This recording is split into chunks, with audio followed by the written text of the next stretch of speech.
Big beautiful બિલમાં tax payers તેમજ business ઓનર્સને રાહત આપ્યા બાદ ડોનાલ્ડ ટ્રમ્પ મકાનના વેચાણ પર લાગતા કેપિટલ ગેઇન ટેક્સને નાબૂદ કરવાનું વિચારી રહ્યા છે. આ વિચાર તાજેતરમાં જ તેમણે પ્રેસ કોન્ફરન્સ દરમિયાન શેર કર્યો હતો.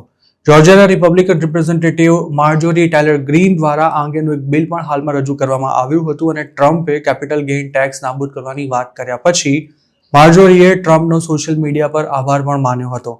જોકે ટ્રમ્પ હાલ જેની વાતો કરી રહ્યા છે તેનો અમલ ક્યારથી થશે અને ખરેખર થશે કે નહીં તે પણ કોઈ નથી જાણતું. ટ્રમ્પ એડમિનિસ્ટ્રેશન બિગ બ્યુટીફુલ લોને 2026થી લાગુ કરવા જઈ રહ્યું છે, જેના કારણે સરકારના ખર્ચા વધશે અને આવકમાં ઘટાડો થશે અને તેને લીધે આગામી 10 વર્ષમાં અમેરિકાના દેવામાં $3.4 ટ્રિલિયન વધારો થાય તેવી શક્યતા છે. તેમજ 10 મિલિયનથી પણ વધુ લોકોને હેલ્થ ઇન્સ્યોરન્સ પણ મળતો બંધ થઈ જશે. મતલબ કે સરકાર પર ફાઇનાન્શિયલ બર્ડન વધવાનું છે. તેમાં જો કેપિટલ ગેઇન ટેક્સ નાબૂદ થયો તો નાણાકીય ભીંસ ઓર વધી શકે છે.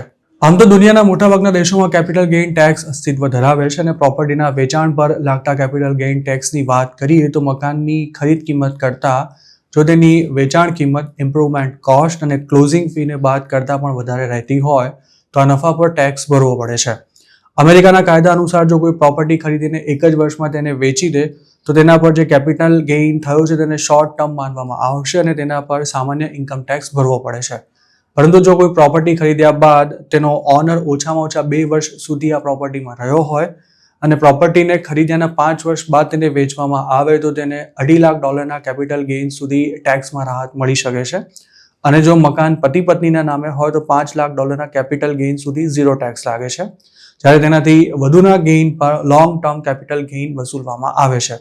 પરંતુ ટેક્સ પેયરની આવક કેટલી છે તેના પર પણ ટેક્સની ફાઇનલ અમાઉન્ટ નક્કી થતી હોય છે. આ સિવાય ચેન્જ ઓફ એમ્પ્લોયમેન્ટ, હેલ્થ અને અનિવાર્ય સંજોગોને કારણે જો મકાન વેચવું પડ્યું હોય તો પણ અમુક શરતોને આધીન રહી કેપિટલ ગેઇન ટેક્સ ભરવામાંથી મુક્તિ મેળવી શકાય છે.